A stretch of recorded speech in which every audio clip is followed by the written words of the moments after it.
الحمد لله رب العالمين، والصلاة والسلام على سيد المرسلين. أما بعد، فأعوذ بالله من الشيطان الرجيم. بسم الله الرحمن الرحيم.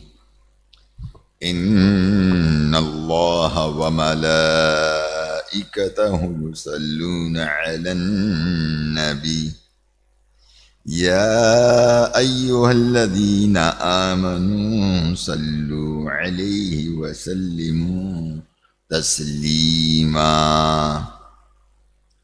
اللهم صل وسلم وبارك على سيدنا محمد النبي الأمي الحبيب العالي القدر العظيم الجاه، وعلى آله وصحبه وسلم.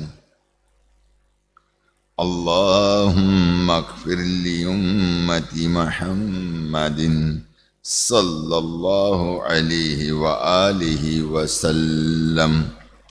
اللهم أصلح لأمة محمد صلى الله عليه وآله وسلم. اللهم تجاوز عن أمتي محمد صلى الله عليه وآله وسلم. اللهم اجعلنا من أمتي محمد صلى الله عليه وآله وسلم. صحابی رسول حضرت ابو طلحہ انصاری رضی اللہ تعالی عنہ فرماتے ہیں کہ ایک مرتبہ کا واقعہ ہے کہ صبح کے وقت اللہ پاک کے آخری نبی رسول ہاشمی صلی اللہ علیہ وآلہ وسلم کے پر نور چہرے پر خوشی کے آثار تھے. صحابہ کرام علیہم رضوان نے اس کا سبب پوچھا تو فرمایا اللہ پاک عز و جل نے پیغام بھیجا ہے کہ اے محبوب صلی اللہ علیہ وآلہ وسلم، آپ کا جو امتی آپ پر ایک بار درود پڑھے گا میں اس کے لیے 10 نیکیاں لکھوں گا،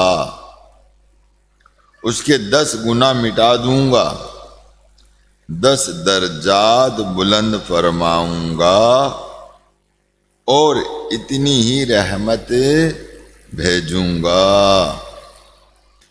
صلو علی الحبیب.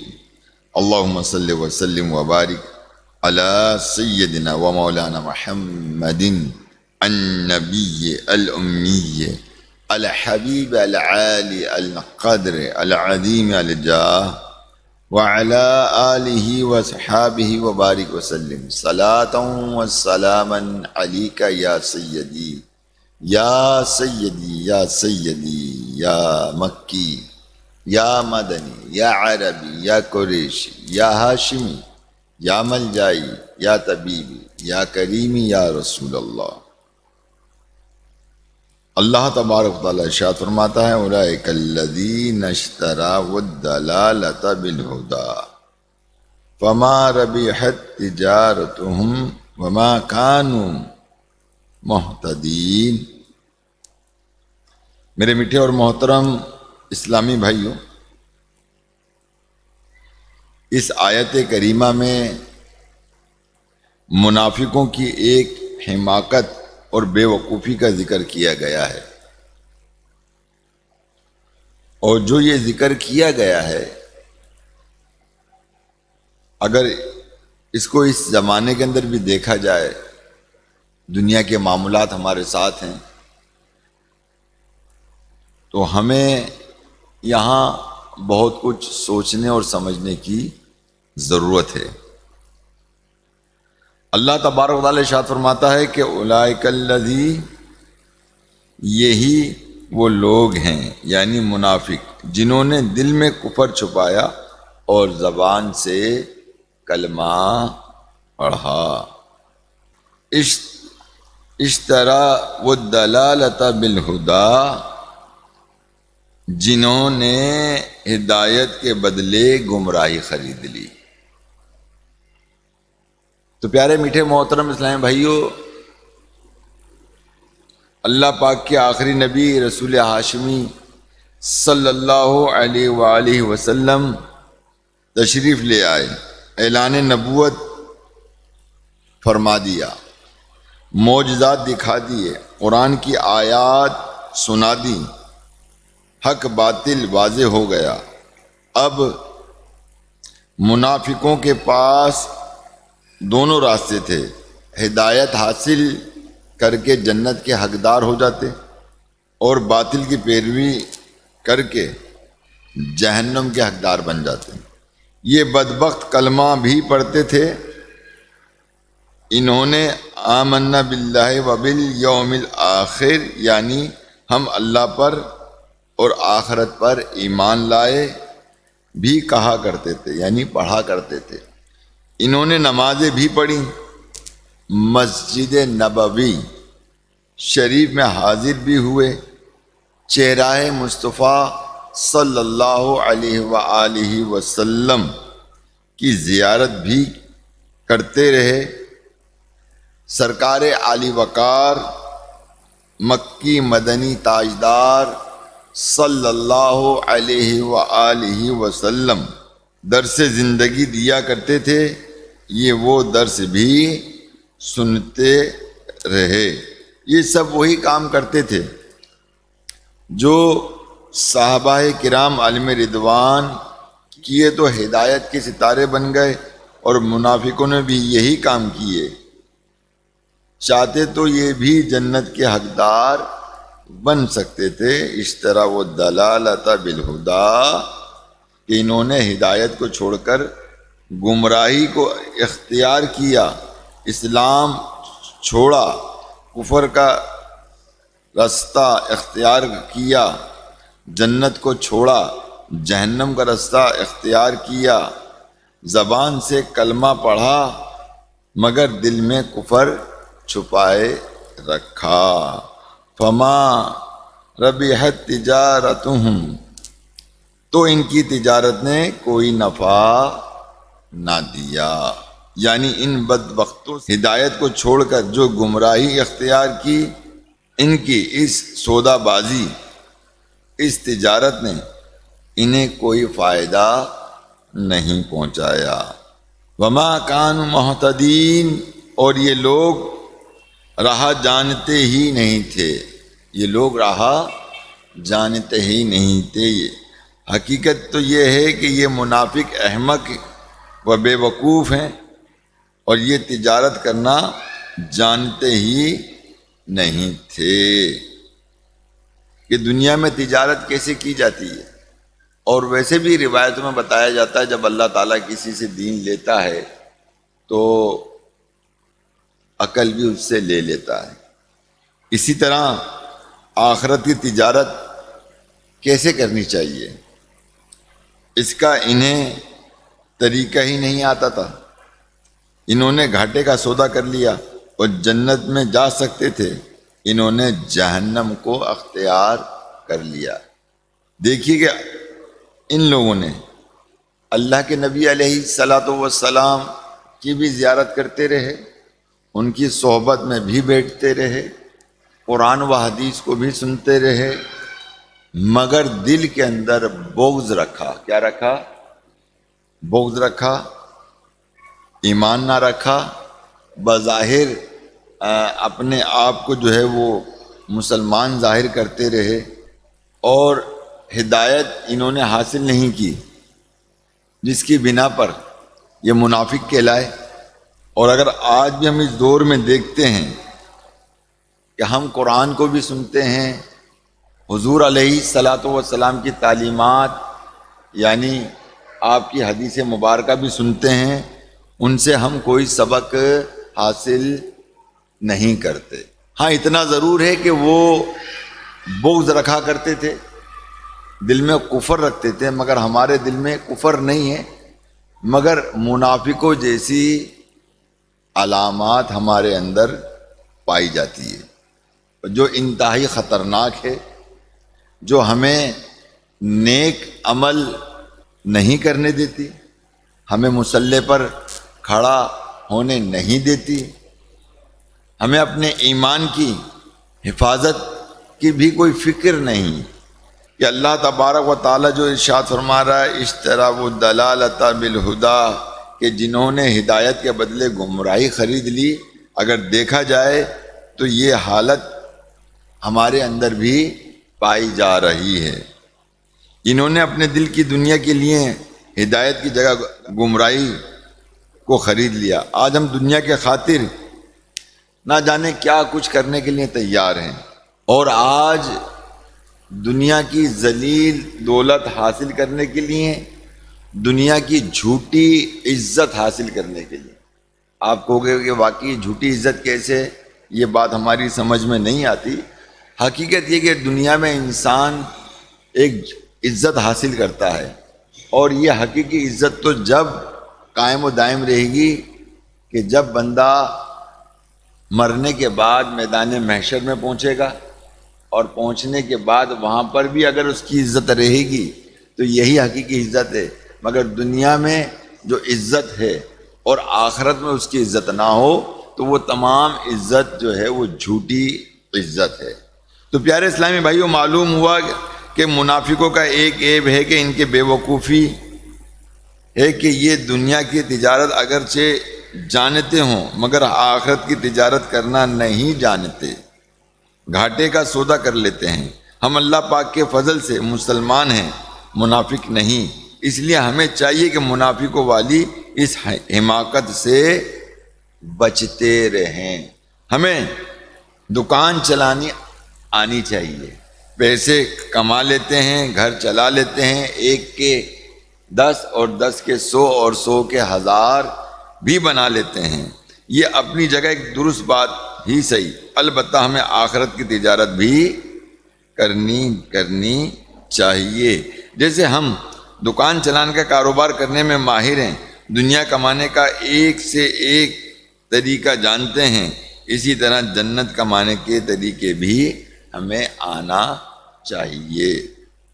اور اگر ہمیں آخرت کی تجارت ہمیں نہ آئی تو کہیں ہم نے گھاٹے کا سودا تو نہیں کر لیا۔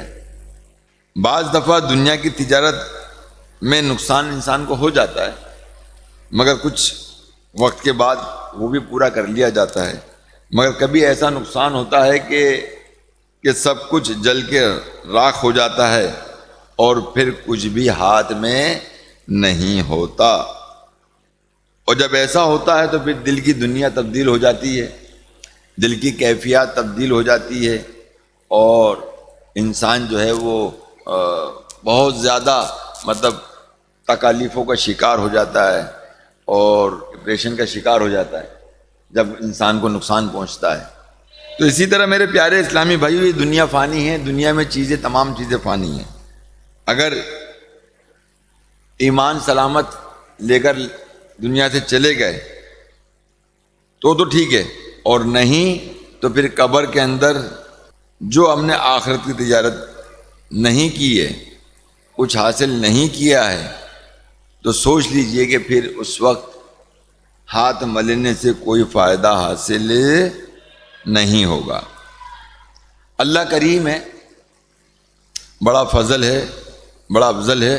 اللہ کریم کا بڑا فضل ہے کہ ہم مسلمانوں کے گھر میں پیدا ہوئے، اربوں کی تعداد میں لوگ دنیا میں موجود ہیں۔ اللہ کریم نے ہمارے لیے مسلمان گھرانے کا انتخاب فرمایا، ہم نے عاشقان رسول کے گھر میں آنکھ کھولی دنیا میں آ کر اذان کی آواز سنی۔ یہ اللہ پاک نے ہمیں شرف بخشا، ہم ہدایت پر ہیں۔ اب اس ہدایت کو بیچ کر گمراہی کو کبھی بھی اختیار نہ کرنا، ورنہ یہ آخرت کی تجارت میں بہت بڑا نقصان ہوگا۔ ہم ہدایت پر ہیں اور ایمان سینے میں موجود ہے، اس ایمان کو کبھی بھی فروخت نہیں کرنا۔ دنیا کا مال، دنیا کی دولت، دنیا کی شہرت، دنیا کا نام و عہدہ، منصب، یہ سب کچھ فانی ہے، ختم ہونے والا ہے، باقی رہنے والا نہیں ہے۔ خدا نخواستہ پیسے کے لالچ و منصب کے لالچ میں کسی ملک کا وزارت حاصل کرنے کے لیے لالچ میں آ کر کہیں ایمان کا سودا کر لیا تو بڑا نقصان ہوگا۔ جیسے کہ ہم عام طور پہ دیکھتے ہیں کہ بہت سارے لوگ دنیا کی دولت اکٹھی کرنے کے لیے اور ایک اپنا اسٹینڈرڈ بنانے کے لیے وہ سب کچھ کر گزرتے ہیں کہ جو ان کو نہیں کرنا چاہیے تھا، یہاں تک کہ وہ اپنا ایمان بھی برباد کر دیتے ہیں، اور پھر وہ ایسے لوگوں کی صحبت اختیار کرتے ہیں کہ جو پیسے والے ہوتے ہیں مگر ان کے پاس ایمان نہیں ہوتا۔ بعض کافر ہوتے ہیں، کفار ہوتے ہیں، اور ان کی صحبت میں رہ کر اور ان کی باتیں بڑی توجہ کے ساتھ سنتے ہیں۔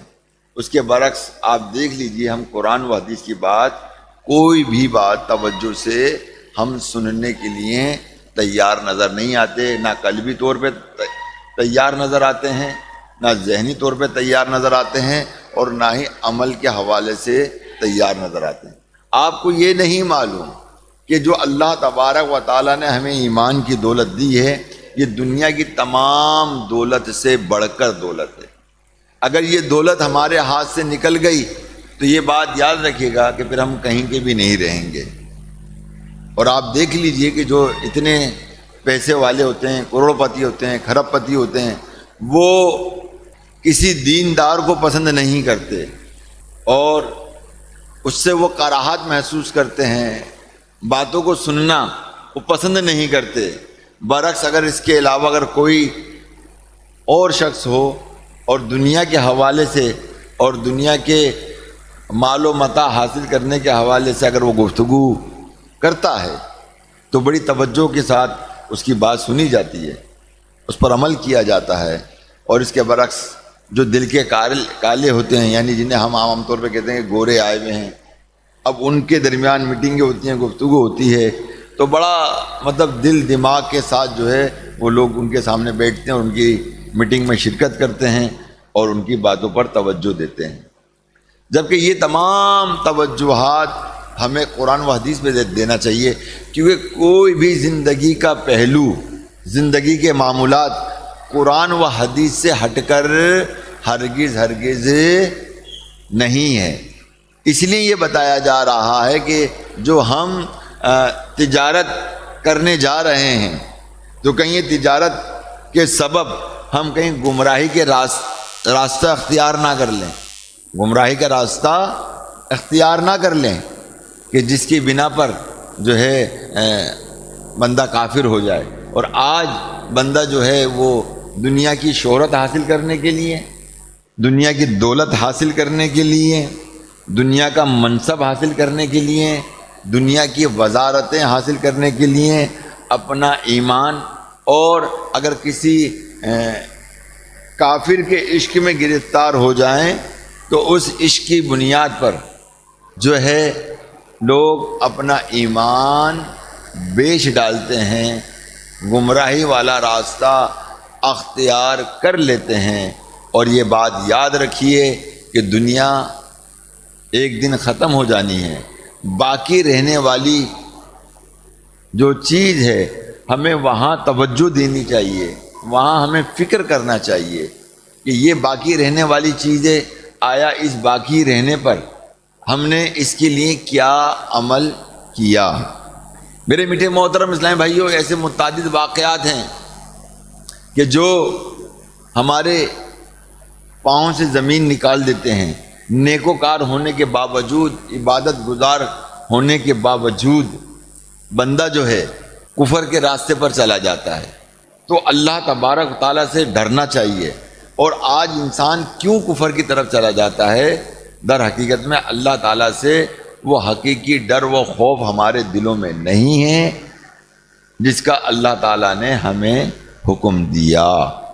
میرے میٹھے محترم اسلامی بھائی، اپنے وقت کے ولی کامل حضرت حسن بصری رحمۃ اللہ تعالیٰ علیہ، یہ تابعین میں سے آتے ہیں، پتہ ہے آپ کو؟ اور یہ تابعین کس کو کہا جاتا ہے یہ بھی معلوم ہے آپ کو؟ صحابہ کرام کنہیں کہا جاتا ہے یہ تو ہمیں معلوم ہے۔ صحابہ کرام کنہیں کہا جاتا ہے ہمیں یہ معلوم ہے۔ صحابہ کرام انہیں کہا جاتا ہے کہ جنہوں نے حضور علیہ الصلاۃ والسلام کی صحبت ایمان کے ساتھ حاصل کی۔ دیکھنے میں تو ابو جہل نے بھی آپ کو دیکھا، دیکھنے میں ابو جہل نے بھی دیکھا، اور ان منافقوں نے بھی دیکھا جن کا ذکر اللہ تبارک و تعالیٰ نے قرآن مجید میں ارشاد فرمایا۔ تو پیارے محترم اسلامی بھائیوں، اور جنہوں نے صحابیوں کو دیکھا، کس نے؟ اور ایمان کی حالت میں ان سے قرآن و حدیث سیکھا، وہ تابعین ہوئے۔ آج ہم ایمان کا جس انداز سے سودا کر لیتے ہیں، ہم اس پر توجہ کریں، اس پہ غور کریں۔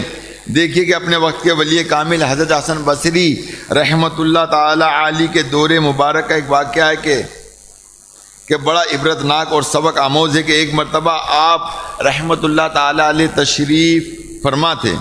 آپ نے دیکھا کہ کچھ لوگ ایک مردے کو گھسیٹتے ہوئے لے کر جا رہے ہیں، ایک مردے کو گھسیٹتے ہوئے لے کے جا رہے ہیں، اس کا کوئی احترام نہیں کر رہے کہ وہ مردہ۔ اور حضرت حسن بصری رحمۃ اللہ تعالی علیہ نے جب اسے دیکھا تو وہ بے ہوش ہو کر زمین پر گر گئے۔ جب ہوش آیا تو آپ سے بے ہوشی کا سبب پوچھا گیا تو آپ نے فرمایا یہ مرنے والا کبھی اعلیٰ درجے کا عابد و زاہد تھا، یعنی عابد و زاہد یعنی عبادت گزار تھا۔ کیا تھا؟ عبادت گزار تھا، راتوں کو عبادت کرنے والا، دن کو روزہ رکھنے والا وہ شخص تھا۔ ایک دن یہ اپنے گھر سے نماز کی نیت سے نکلا تو راستے میں اس کی نظر ایک غیر مسلم لڑکی پر پڑی۔ نظر بھیکی، دل ہار بیٹھا، اور یہ شخص عشق مزاجی کے چکر میں پھنس گیا۔ دل میں گندے جذبات ابھرتے رہے، اس وقت تک برباد ہوتا رہا۔ آخر ایک دن اس نے اس لڑکی کو نکاح کا پیغام دے ہی دیا۔ اس پر وہ لڑکی بولی کہ تم مسلمان ہو، میں غیر مسلم ہوں، جب تک تم اپنا دین چھوڑ کر میرا مذہب اختیار نہ کر لو اس وقت تک تم سے نکاح نہیں کروں گی۔ اور آپ یہ دیکھ لیجئے یہ صورتحال اس وقت دنیا میں ہے، اور سب سے زیادہ ہندوستان میں، کہ اگر لڑکا مسلمان تو لڑکی ہندو، اور لڑکی مسلمان تو لڑکا ہندو، اور جو کہ یہ شادیاں جائز نہیں ہیں، یہ شادیاں جائز نہیں ہیں، مگر کیا کہنا چاہیے کہ وہ محبت کے ہاتھوں مجبور۔ اچھا، بعض جگہ ایسا ہوتا ہے کہ مطلب وہ محبت کے چکر کے اندر ہی کچھ لڑکیاں جو ہیں وہ اسلام قبول کر لیتی ہیں، مگر یہ بھی دیکھا جاتا ہے کہ جب اگر ان کی شادی ختم ہو جاتی ہے تو وہ اپنے مذہب پر واپس چلی جاتی ہیں۔ تو گویا کہ ان کا ایمان جو ہے وہ انہوں نے اپنی نفسانی خواہشات کے سبب جو ہے نا دین کو قبول کیا تھا، اس لیے وہ دین ان کو فائدہ نہیں پہنچائے گا۔ اس لیے قرآن پاک کے اندر ان منافقوں کا ذکر آیا ہے کہ زبان سے تو کلمہ پڑھ لیا مگر دل کے اندر کفر رکھا۔ تو پیارے محترم اسلامی بھائیوں، تو اس نے کہا کہ میں غیر مسلم ہوں، جب تک تم اپنا دین چھوڑ کر میرا مذہب اختیار نہ کر لو اس وقت تک میں تم سے نکاح نہیں کروں گی، افسوس اس کے سر پر عشق مزاجی کا بھوت تھا۔ اور یہ عشق مزاجی کا جب بھوت کسی پر چڑھتا ہے نا، وہ عقل سے اندھا ہو جاتا ہے، یہ بات یاد رکھیے گا۔ وہ سب کچھ کرتا ہے، بغاوت، لڑکی بھی بغاوت کر جاتی ہے، لڑکا بھی بغاوت کر جاتا ہے اپنے گھروں سے، یہاں تک کہ یہ لوگ بھاگنے پر بھی تیار ہو جاتے ہیں، بھاگ کر نکاح کرنے کے لیے بھی تیار ہو جاتے ہیں۔ تو یہ انسان کی عقل پہ پردہ ڈالتا ہے۔ اس کی وجہ کیا ہے؟ کیونکہ ہم سب کے اندر ایک جو ہے نا شہوت ہے اور نفسانی خواہشات کی تکمیل کا ایک جذبہ ہے ہمارے اندر، اور اس کے خاطر ہم وہ کام کر بیٹھتے ہیں جو ہمیں نہیں کرنا چاہیے، یہاں تک کہ ہم اپنے دین اسلام کو بھی پس پشت ڈال دیتے ہیں۔ اور جب اس کا بھوت اترتا ہے نا عشق مزاجی کا، تو انسان اصل ٹھکانے پر آتا ہے، پھر اس کی عقل ٹھکانے پہ آتی ہے، پھر وہ سوچتا ہے کہ یہ میں نے سب کچھ کیا کیا، مجھے کیا کرنا چاہیے تھا، کیا کر بیٹھا ہوں میں۔ افسوس کہ اس پہ سر پر عشق مزاجی کا بھوت سوار تھا، اس بدبخت پر شہوت غالب آئی، اس نے لڑکی کی بات مان کر دین اسلام کو چھوڑ دیا اور اس لڑکی والا باطل مذہب یعنی دین اختیار کر لیا۔ اب جب یہ لڑکی کے پاس پہنچا تو وہ بولی کہ اے شخص، تجھ میں کوئی بھلائی نہیں ہے، جو اپنے دین کے ساتھ وفا نہیں کر سکا وہ بھلا میرے ساتھ وفا کیسے کرے گا؟ یہ کہہ کر اس نے شادی سے انکار کر دیا۔ دیکھا پیارے محترم اسلام بھائیو کہ یہ لڑکی بھی اس کو آزما رہی تھی، یہ آیا یہ بندہ جو ہے میرے خاطر جو ہے دین کو چھوڑ دے گا، یا اس کو اپنے دین پہ قائم رہے گا، یا مجھے چھوڑ دے گا۔ اور اس بات سے یہ بات کا اندازہ بخوبی ہو رہا ہے کہ یہ اس کو آزما رہی تھی، اگر اس نے اپنا دین نہیں چھوڑا تو وہ بات یقیناً تھی کہ وہ دین کو قبول کرتی اور اس سے نکاح کر لیتی۔ تو میرے میٹھے محترم اسلامی بھائیوں، سرکار مدینہ راحت قلب و سینہ صلی اللہ علیہ وآلہ وسلم نے ارشاد فرمایا کہ میری امت جب دنیا کو بڑی چیز سمجھنے لگے گی، اب ذرا غور کیجئے گا اس حوالے سے جو حدیث سنانے جا رہا ہوں میں آپ کو، توجہ تو آپ کرتے ہیں، آپ کا ماشاءاللہ یہاں چہرہ بھی بتاتا ہے، کیونکہ آپ لوگ واقعی سننے کے لیے آتے ہیں اور سمجھنے کے لیے آتے ہیں یہاں بات، الحمدللہ، کیونکہ یہاں جو بات ہم کرتے ہیں دنیا کے حوالے سے اور اپنے دلی کیفیات کے حوالے سے کرتے ہیں، جو چیزیں ہمارے اندر پائی جاتی ہیں موجودہ دور کے حساب سے ہم اس کی اصلاح کرنے کی کوشش کرتے ہیں۔ اور دیکھیے جو روایت میں آپ کو سنا رہا ہوں کہ آپ کیا ارشاد فرماتے ہیں کہ سرکار مدینہ علیہ الصلوۃ والسلام نے ارشاد فرمایا کہ میری امت جب دنیا کو بڑی چیز سمجھنے لگے گی تو اسلام کی ہیبت اور وقعت اس کے قلوب سے نکل جائے گی۔ اب ہیبت کیا چیز ہے؟ ہیبت کے تو معنی خوف کے بھی ہیں، ڈر کے بھی ہیں، مگر یہاں جو ہیبت ہے وہ روب دھاک کس کی؟ اسلام کی۔ اس کا ایک روب ہے، اسلام کا ایک روب ہے، اور در حقیقت اسلام کا ایک روب اور یہ کیا کہنا چاہیے جو دھاک ہے وہ ہمارے دلوں سے نکل چکا ہے، کیونکہ ہم گناہ کو بھی نیکی سمجھ کے کر رہے ہوتے ہیں، اور گناہ کو جانتے ہوئے بھی گناہ کر رہے ہوتے ہیں۔ یہ آپ کو اور ہم کو سب کو پتا ہے کس کس مقام پر ہم یہ سارے کام کر رہے ہوتے ہیں۔ تو گویا کہ جو دین کی وقت ہے، دین کی اہمیت ہے، دین کا روب اور دبدبہ ہے کہ جہاں اگر بات دین کی آ جائے تو وہاں انسان کو کیا کرنا چاہیے؟ بولیے، رک جانا چاہیے۔ اور بندہ رکتا نہیں ہے، بندہ رکتا نہیں ہے، سوشل میڈیا پہ دیکھ لو، بندہ رکتا نہیں ہے۔ گھر میں کوئی خوشیوں کا فنکشن ہو جائے تو گانے باجے بغیر بجائے رکتا نہیں ہے۔ ناچ کود کرنا اچھی چیز نہیں ہے، مگر ناچنا کودنا ہے۔ یہ کس کا عمل ہے؟ یہ عمل مسلمانوں کا عمل ہے۔ بدکاری نہیں کرنا چاہیے، لواطت یعنی مرد سے مرد پر نہیں چڑھنا چاہیے، زنا نہیں کرنا چاہیے، شراب نہیں پینا چاہیے۔ یہ سب معلوم ہے کہ سارے گناہ ہیں، اور یہ اسلام ہمیں بتاتا ہے، اس کا اپنا ایک روب، اس کا ایک دبدبہ ہے۔ اور وہ روب اور دبدبا ہمارے دلوں سے نکل چکا ہے، جس کی بنا پر ہم یہ سارے کے سارے عمل کرتے چلے جاتے ہیں، کیونکہ ڈر و خوف ہمارے اندر رہا نہیں، وہ ڈر وہ خوف ہمارے اندر رہا نہیں۔ اب وقعت کیا چیز ہے؟ وقعت اس کو کہا جاتا ہے کہ جو اللہ تعالیٰ کے اور اللہ کے رسول کے جو احکامات ہیں ان کا ہم احترام نہیں کر رہے۔ کیا نہیں کر رہے؟ احترام نہیں کرتے۔ اور یہی وجہ ہے کہ جب احترام نہیں کریں گے تو اس کے برعکس کریں گے، یعنی اس کا الٹ کریں گے، وہی سب کچھ کریں گے جو ہمارا نفس چاہتا ہے۔ کیا چاہتا ہے؟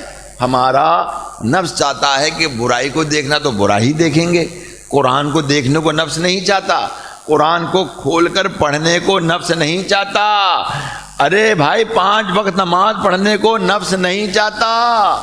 بدقسمتی سے یہ ہماری صورتحال ہے۔ آپ دیکھ لیجئے، جو چیزیں ہمارے اندر ہونی چاہیے تھیں وہ نہیں ہیں۔ در حقیقت ہم دل کی خرابیوں میں مبتلا ہیں۔ دل ہم نے اپنا خراب اس بنا پہ کر لیا ہے کہ یہ دل اللہ کا گھر تھا، مگر اس میں جگہ شیطان کو دے دی ہے ہم نے، شیطان کو اس دل میں جگہ دے دی ہے، جس کی بنا پر ہم تباہیوں کے راستے پر چلتے چلے جا رہے ہیں، چلتے چلے جا رہے ہیں، دوڑتے چلے جا رہے ہیں، اور کہاں تک جائیں گے، کہاں تک پہنچیں گے ہمیں کچھ نہیں پتا۔ اور اگر ملک الموت نے روح ہماری قبض کر لی تو یہ بات یاد رکھیے گا کہ اس کی بڑی مثالیں قرآن مجید میں اللہ تبارک و تعالی نے بالکل واضح طور پہ دیں اور بتایا کہ ہم نے تو تمہیں ہر چیز کھلم کھلا بتایا مگر تم بات کو نہیں سمجھے۔ اور قرآن کی ایک ایک آیتیں اور حدیثیں ایک ایک بات ہمیں مطلب کھلم کھلا ساری باتیں ارشاد فرماتی، ساری مثالیں دے دے کر کہ دیکھو تم ابھی بھی سمجھ جاؤ، ابھی بھی سمجھ جاؤ، اللہ رسول کے احکامات پر عمل پیرا ہو جاؤ۔ یہ نہیں کہ ایک کان سے سنو ایک کان سے اڑا دو، ایسا ہرگز ہرگز مت کرو۔ آج یہ ہماری حالت ہے۔ پیارے نبی صلی اللہ تعالی علیہ وسلم نے ارشاد فرمایا کہ میری امت جب دنیا کو بڑی چیز سمجھنے لگے گی تو اسلام کی ہیبت اور وقعت اس کے قلوب، اس کے دلوں سے نکل جائے گی، اور اگر وہ امر بالمعروف و نہی عن المنکر یعنی نیکی کا حکم کرنا اور برائی سے روکنا، بدی سے روکنا چھوڑ دے گی۔ آج دیکھ لیجئے، آج ہم نیکی کی دعوت نہ اپنی اولاد کو دیتے ہیں نہ کسی اور کو دیتے ہیں۔ خود نماز پڑھنے آتے ہیں تو کم از کم یہ ضرور کہ بھائی آپ بھی نماز پڑھنے آ جاؤ، آج ہی تو کل تو شرمندہ ہو کر تو بھائی مصلی پہ کھڑا ہو ہی جائے گا، مصلی پر کھڑا ہو ہی جائے گا۔ یہ بات رکھیں، یہ نہیں کہ نہیں ہوگا، آ جائے گا، اس کو دعوت ضرور دیں۔ ایک چیز کی دعوت اگر کسی کو مسلسل ملے گی تو ایک بات یاد رکھیں، نیکی کی دعوت جس کو مسلسل ملے گی تو ایک نہ ایک دن وہ نیکی کے راستے پر آ جائے گا، کیونکہ جب بچہ پیدا ہوتا ہے تو ایک شیطان بھی پیدا ہوتا ہے، اور جب شیطان پیدا ہوتا ہے تو اللہ تبارک و تعالی ایک فرشتہ بھی پیدا فرماتا ہے جس کا نام ہے ملہم۔ کیا نام ہے؟ ملہم۔ اور اس ملہم کا کام یہ ہوتا ہے کہ بندے کو نیکی کی تلقین کرتا ہے۔ کیا کرتا ہے؟ بندے کو نیکی کی تلقین کرتا ہے۔ ایک طرف تو شیطان اس کو بہکاتا ہے، ایک طرف تو شیطان اس کو مطلب رائے راست سے ہٹا کر گناہوں کے راستے پہ ڈالتا ہے، دوسری طرف وہ فرشتہ اس کو نیکی کی تلقین کرتا ہے، نیکی کے راستے پہ ڈالنے کی بھرپور کوشش کرتا ہے، بھرپور کوشش کرتا ہے۔ تو گویا کہ پتہ یہ لگا کہ اگر ہم نے کسی کو نیکی کی دعوت دی تو وہ آج نہیں تو کل نہیں تو پرسوں ضرور اس کے دل میں گھر کر جائے گی اور نیک راستے پہ آ جائے گا۔ اور آج ہم نیکی کی دعوت دیتے ہی نہیں ہیں، امر بالمعروف ہم کرتے ہی نہیں ہیں۔ کرتے ہیں تو بتائیے مجھے، ہم نیکی والی باتیں کتنی کرتے ہیں بتائیے؟ فلموں کی ہم سے بات کروا لو، اداکاروں کے متعلق ہم سے بات کروا لو، فلاں کا اسکینڈل کیا بنا ہوا ہے اس کے بارے میں ہم سے بات کروا لو، کرکٹ کے حوالے سے ہم سے بات کروا لو، یہ ساری چیزیں، اور دنیا کی دولت کے حوالے سے ہم سے بات کروا لو، دنیا کی رنگینیوں کے حوالے سے، اور کہاں کس طرح سے مطلب یہ کہ بدکاری بآسانی ہو سکتی ہے جس میں عزت بھی خراب نہ، تو وہ بات ہم سے کروا لو، کون کہاں کتنے کا بک رہا ہے یہ باتیں ہم سے کروا لو۔ نیکی کی دعوت سے ہم تو کوسوں دور ہو گئے۔ اور یہ بات یاد رکھیے گا، یہ بات یاد رکھیے گا کہ جب ہم نیکی کی، اللہ کے نبی نے ارشاد فرمایا، بڑی توجہ والی بات بتا رہا ہوں میں آپ کو کہ یہ وہ چیز ہے کہ جس سے بندہ اللہ تعالیٰ سے رابطہ اپنا مضبوط کرتا ہے، کہ اللہ کے نبی نے ارشاد فرمایا کہ جس نے امر بالمعروف و نہی عن المنکر کرنا چھوڑ دیا تو وہ وحی کی برکات سے محروم ہو گیا۔ اب وحی کیا چیز ہے؟ دیکھیں وحی جو ہے وہ ہمیشہ اللہ کے نبی پر اترتی ہے نا، اور اگر مومنوں کے دلوں پر کسی چیز کا اظہار اللہ کی جانب سے ہوتا ہے اس کو القاء کہا جاتا ہے۔ یہ بھی ایک وحی کی صورت ہے۔ کیا ہے؟ وحی کی صورت ہے۔ تو یہی ایک چیز ہے پیارے میٹھے محترم اسلامی بھائیوں کہ آج ہم جو نا کہتے ہیں نا کہ اللہ سے ہم کلام ہم کیسے ہوں، ہم اللہ سے ہم کلام کیسے، اور کون کہتا ہے کہ اللہ تعالیٰ سے بات نہیں ہو سکتی، ہم کلام کیوں نہیں ہو سکتا؟ ارے ہو سکتے ہیں مگر ہم اس راستے پر تو چلیں، ہمیں جواب بھی ملے گا اس چیز کا۔ اور یہ گفتگو کیسے ہوگی؟ کیونکہ یہ تو بات روایتوں میں یقینی ہے کہ یہ دل اللہ کا گھر ہے۔ جب اللہ کا گھر ہے تو وہ بات اللہ کی جانب سے دل میں آئے گی۔ کس میں آئے گی؟ دل میں آئے گی، اور اللہ کی جانب سے القاء ہوگا جس سے ہمیں پتہ لگے گا کہ ہمیں آنے والے وقتوں میں کیا کریں۔ اب کسی بات پہ کوئی چبھن ہوتی ہے ہمارے کو، اب یہ بھی بتا دوں کہ یار یہ کام کریں یا نہ کریں۔ اب بتائیے جس کام کرنے سے ہمارے دل میں چبھن ہوتی ہو وہ کام کرنا چاہیے؟ جواب دیجئے، نہیں کرنا چاہیے۔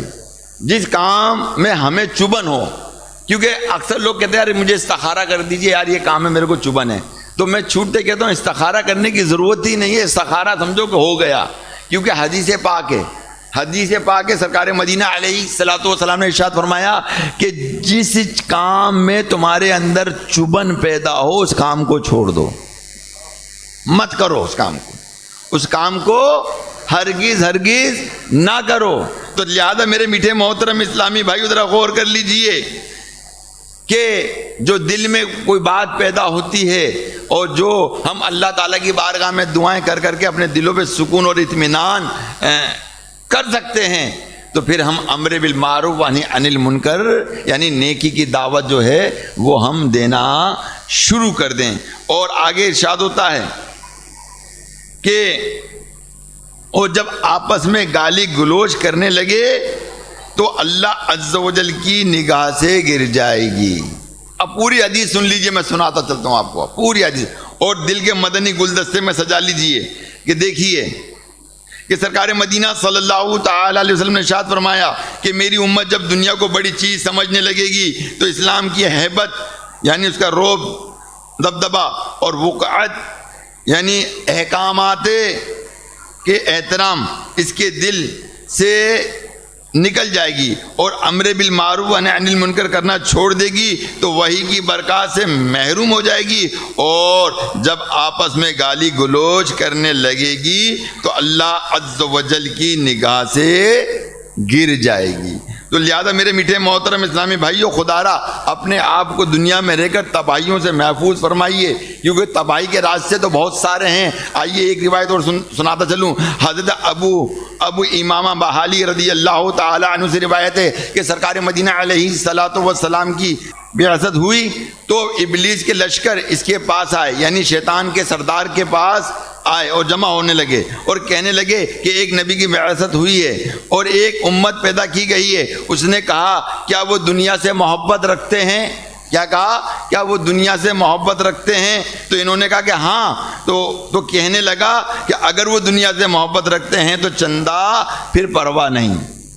پھر شیطان نے کہا تو پھر پرواہ نہیں، بے شک وہ بت پرستی نہیں کریں گے۔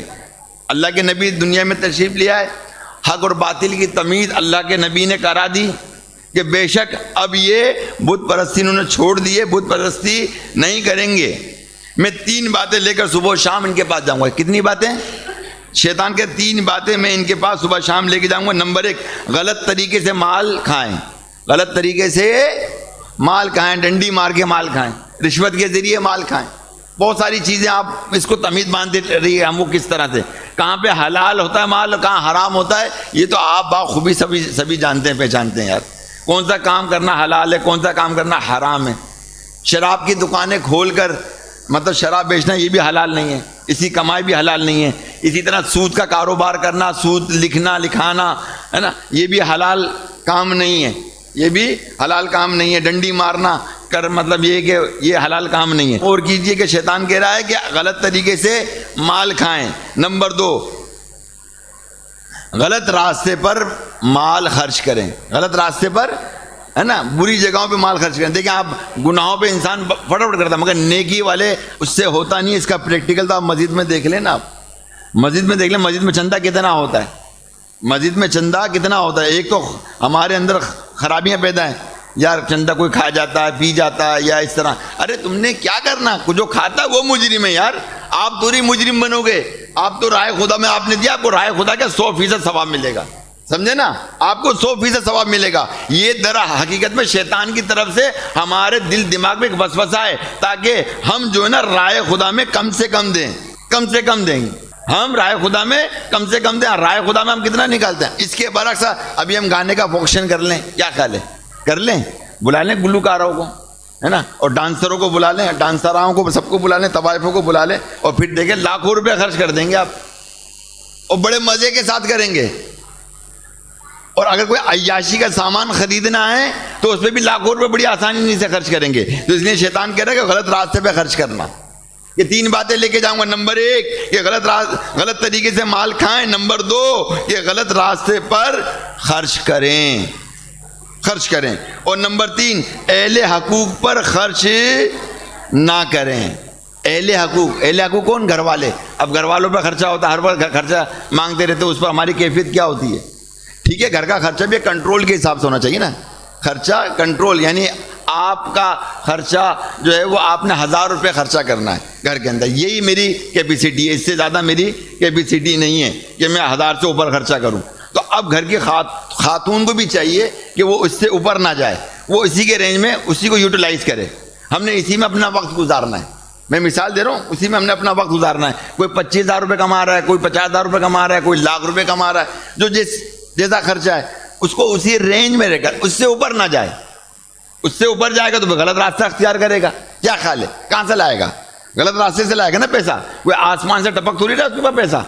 تو لہٰذا جس کے پاس جو جتنا ہے اسی کے اندر ہی رہ کر اپنی زندگی کو قناعت کے ساتھ گزارے، قناعت کے ساتھ گزارے. تو لہذا اپنے جو اہل حقوق ہیں، یعنی اپنے اہل خانہ ہیں، ان پہ خرچ کر رہے ہیں، ان پہ خرچ کرنا چاہیے. اور یہ بتا دوں، سب سے زیادہ افضل ترین اگر کوئی صدقہ ہے، سب سے زیادہ افضل ترین اگر کوئی صدقہ ہے، اپنے اہل و عیال پر مال خرچ کرنا. سب سے بڑا اور سب سے افضل جو صدقہ ہے، یہ بتا دوں. باقی اس کے بعد تمام صدقات آتے ہیں، یہ بات یاد رکھیے گا.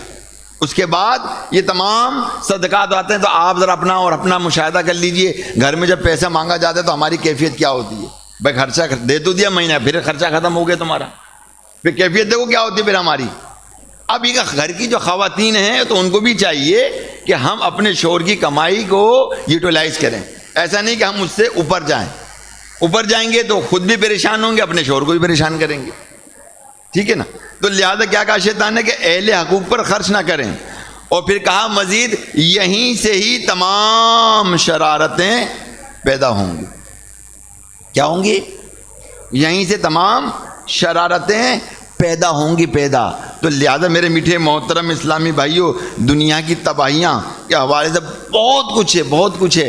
ہم اپنے آپ کو بچائیں، قرآن و حدیث کا مطالعہ کریں. خالی وقتی طور پہ جمعے کا بیان سن لیا بس یہی کافی ہو گیا، نہ. اس کو آپ دل میں اتارنے کی کوشش کریں، اس کو دل میں اتارنے کی کوشش کریں. اور مطلب یہ کہ اس کو سمجھنے کی بھی بھرپور کوشش کریں. اللہ تبارک و تعالیٰ آپ کو، مجھ کو، سب کو عمل کرنے کی توفیق عطا فرمائے، اور ہمیں دین کے احکامات پر عمل کرنے کی توفیق عطا فرمائے، صراط مستقیم پر چلنے کی توفیق. یہ تمام دعائیں کیا کریں، یہ تمام دعائیں کیا کریں کہ یار ہمیں ان راستے پہ چلنا ہے. جب تک باخدا ہم تقوی پرہیزگاری اختیار نہیں کریں گے، یہ بات یاد رکھیں کہ دنیا کی زندگی میں کبھی بھی ہم کامیاب اور کامیاب ہو کر دنیا سے نہیں لوٹیں گے. اور اگر نہیں لوٹیں گے تو قبر کے اندر بھی ہم پھنس جائیں گے، اور بروز قیامت میں بھی پھنس جائیں گے، اور شرمندگی در شرمندگی جو ہے وہ ہمارا حصہ بن جائے گی. اللہ تعالیٰ سے دعا کیجیے، اللہ تبارک و تعالیٰ ہمارے تمام گناہوں کو معاف فرما دے اور ہماری بے حساب بخشش و مغفرت فرما دے. ہم سے کوئی حساب و کتاب نہ لے. گر کیا انصاف تو نے، گر کیا انصاف تو نے، پھنس میں جاؤں گا خدا، بے سبب بخشی خدا دے صدقہ نعلین سے. آمین آمین بجاہ نبی الامین صلی اللہ علیہ وسلم.